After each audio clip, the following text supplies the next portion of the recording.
श्री राम, सुग्रीव जी, हनुमान जी, अंगद जी, विभीषण जी आदि सभी वहां पहुंचते हैं। उधर लंका में विजय भेरी बजती है। रावण व माल्यवान दोनों मेघनाथ का अभिनंदन करते हैं। दंभ में चूर मेघनाथ श्री राम को अपना अगला लक्ष्य बताता है। उधर श्री राम धरा पर मूर्छित पड़े अपने भाई लक्ष्मण का सिर गोद में रखकर विलाप करते हैं। वे कहते हैं कि यदि उनका भाई नहीं रहा तो वह भी जीवित नहीं रहेंगे। सुग्रीव जी युद्ध जारी रखकर लंका का नामो निशान मिटाने की हुंकार भरते हैं। इस पर श्री राम कहते हैं कि लक्ष्मण जैसे भाई को खोने के बाद वे युद्ध जीतकर क्या करेंगे। श्री राम को गलानी है कि जब वे अयोध्या में उर्मिला के समक्ष पहुंचेंगे तो उससे क्या कहेंगे कि उन्होंने अपनी पत्नी को वापस पाने के लिए युद्ध किया और उसमें उनके पति की आहुति दे दी। दूसरी तरफ अशोक वाटिका में माता सीता को विश्वास नहीं होता है कि लक्ष्मण जी को शक्ति लगी है।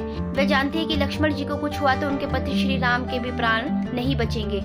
लक्ष्मण जी का सिर गोद में रखकर बैठे श्री राम के अश्रु रुक नहीं रहे होते हैं। विभीषण जी, सुग्रीव जी और जांबवन जी सभी लक्ष्मण जी की हृदय गति धीमी पड़ते जाने की आशाएं त्याग देते हैं। हनुमान जी पूछते हैं कि क्या वास्तव में अब कोई उपाय बाकी नहीं बचा है। विभीषण जी कहते हैं कि लंका की वनस्पति उपवन प्रयोगशाला में रहने वाले वैद्य राज सुषेण लक्ष्मण जी का उपचार कर सकते हैं, किंतु उन्हें वहां से लाना असंभव है। इस पर असंभव को संभव करने के लिए हनुमान जी लंका जाते हैं और वैद्य सुषेण को उसके भवन सहित उठा लाते हैं। सुषेण अपने देश के शत्रु यानी लक्ष्मण जी का उपचार करने से इनकार कर देते हैं। तब विभीषण जी उनसे कहते हैं कि देशभक्ति से ऊपर वैद्य का शाश्वत धर्म रोगी की पीड़ा हरना है। सुषेण लक्ष्मण जी का नाड़ी परीक्षण करते हैं। वे कहते हैं कि यदि लक्ष्मण जी को जीवित बचाना है तो सूर्योदय से पहले हिमालय पर्वत से मृत संजीवनी लानी होगी। सुषेण बूटी की पहचान बताते हैं कि इनमें दिव्य प्रकाश होता है। इसकी सुरक्षा देवता करते हैं। यदि कोई इनके निकट जाए तो ये विलोपित हो जाती है।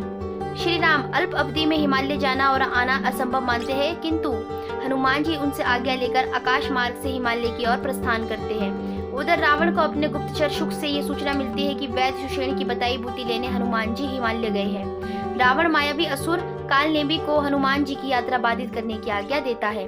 कालनेमी के पास द्रुत गति से कहीं भी पहुंचने की शक्ति है। वे अपनी माया से एक पर्वतीय सरोवर के निकट कुटिया का निर्माण करता है और साधु का वेश धारण करके श्री राम नाम का जाप करने बैठ जाता है।